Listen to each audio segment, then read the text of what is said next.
I'm the wayward spouse, currently in individual counselling. It's a complicated thing.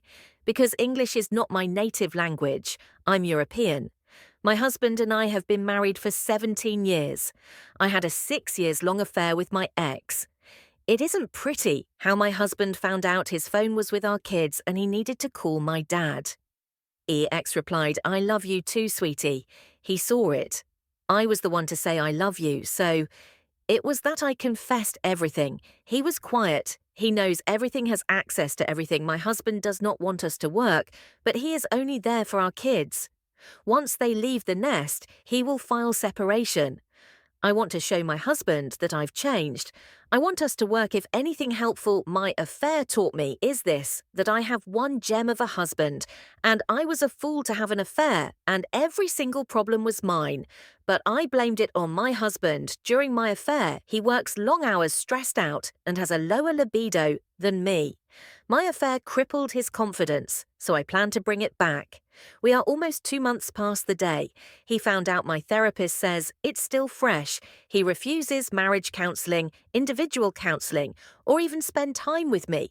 If it is not as a family with our kids involved, or my side of family, he's an immigrant. We have a couch inside our bedroom. He sleeps there. I know that anyone reading this will ask me if I'm stupid. He made it clear I believe I have a chance. His birthday is next week. I plan to do something for him. I know somewhere he still loves me. He won't admit, but he will randomly bring chocolate for our kids and a cake for me. We communicate frequently, but most of the time, it's not about us. I'm trying to give him space, but I'm afraid he does not. Has any relatives or many friends here who can hear him out? He devoted his time and effort into being a caring husband and perfect father. I don't know if we can work. One thing I am for sure is I won't be able to ever love someone else as much as I love this man. I'm reading books and attending counselling session because that's all we can afford right now. Edit. I skipped a lot of important details. I will edit it in a bit. As I told, my husband was an immigrant. I got pregnant and had a miscarriage.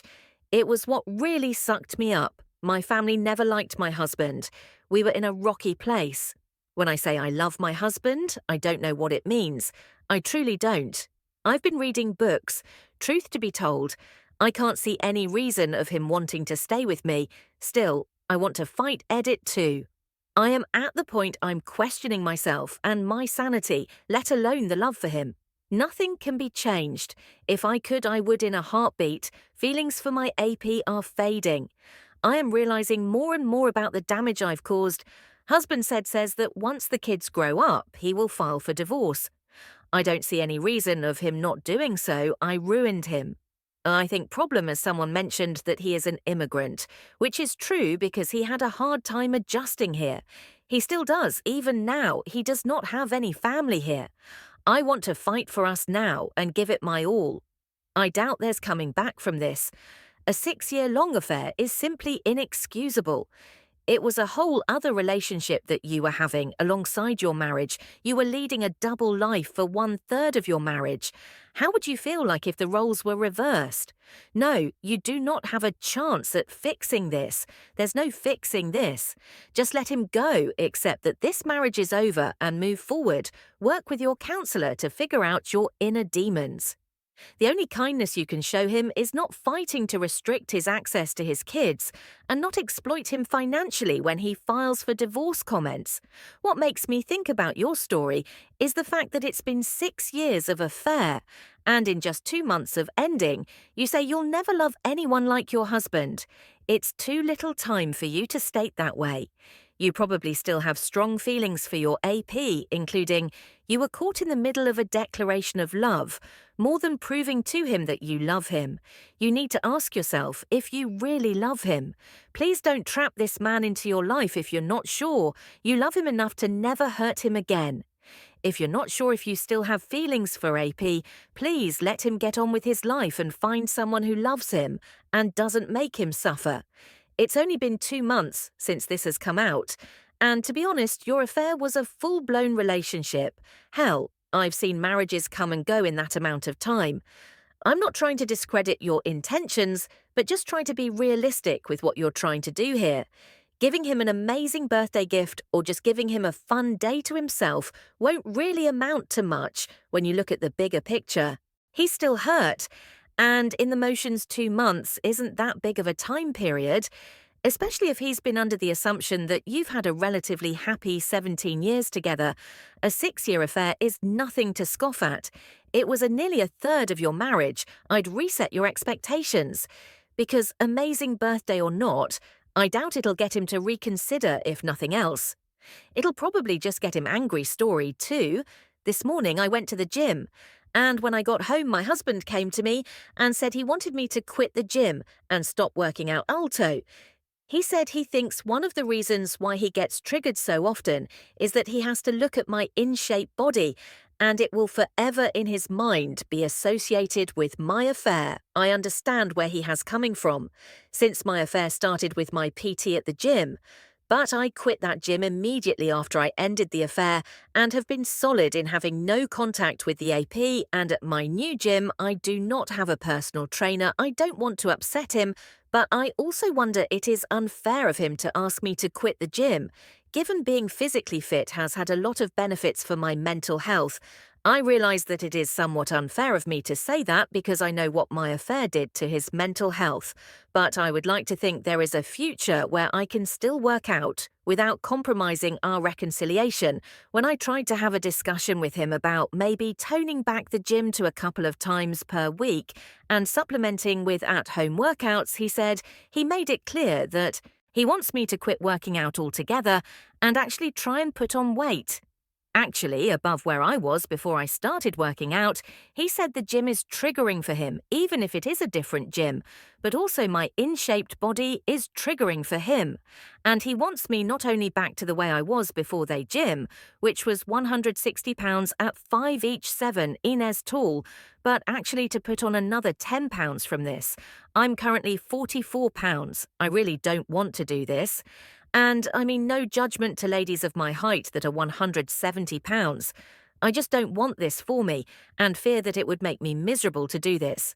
Am I being unreasonable given the nature of my affair edit? He wants me to put on weight to become less desirable, but also said the confidence I gained from my body transformation caused my affair, and that I am not deserving of confidence from that source. From now on, it sounds bad when I say it back, but I think he is just scared.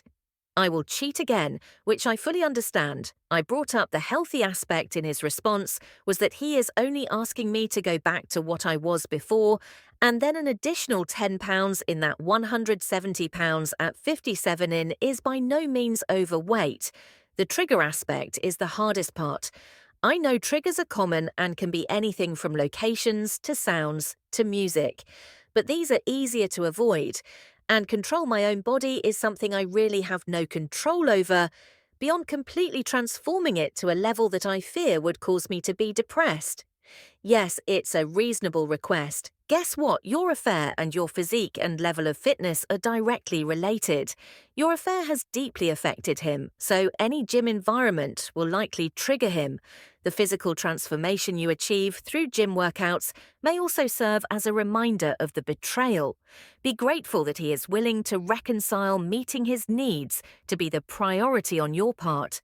That means putting your own needs in the back burner for however long it takes. Your current weight and height may not align with ideal or healthy standards for you, but they'll have to do while you can propose alternatives to the gym. If he remains firm in his stance, you're left with two options: accepting his conditions or considering leaving comments. I'm on the fence. The gym isn't necessary and can be avoided. Plenty of people stay in shape without one. So there's that. His other trigger is difficult since he's associating your want to be healthy with your AP and subsequent affair. It's not the craziest thing since your AP was your personal trainer. Could he maybe be more bothered with your routine since the AP would have had a hand in helping you develop one? If you changed it up and did something different, could that maybe make things easier? Really? Not only is the gym where you decided that you like the idea of being a bad girl, it is also a place that triggers your husband every day. Did you not say you will do any and everything to help him? What is more important to you right now, the gym and you? feeling yourself, or trying to minimize your husband's pain, and in doing so, helping him recover from the devastation you so selfishly forced upon him? Are you starting to fantasize about the sex you had with AP, or perhaps the sex you could have with so many other men? Is the excitement you felt during new validation starting to occupy your thoughts again? When was the last time you privately relived the sex you had in your SUV? Is R really what you want? If you think I'm being harsh, what the hell do you think is really going on in your husband's head? Trust me when I tell you he might not confess to it, but be assured these are exactly the thoughts going through his head now, is when you should be thinking about your husband, what you did to him, and how you can help him. Asking the question you just did is a concern to me, and it should be one to you. Can it be that you don't really understand exactly what you have done to your husband? Or is it not quite that important anymore? Not going to a gym is reasonable. That is a common boundary for this way too. Common affair location. But you can stay fit without a gym. It's the second part that is problematic. Asking you to do something that you would find unhealthy is not reasonable. I'm not sure of a way to handle your body being triggering to him. However, if he is truly triggered, that's something hard to work around. Triggers are something that can be managed, but it takes time. And a good counselor, I wish I had a solution here. His triggers are real. Your living healthily is real too.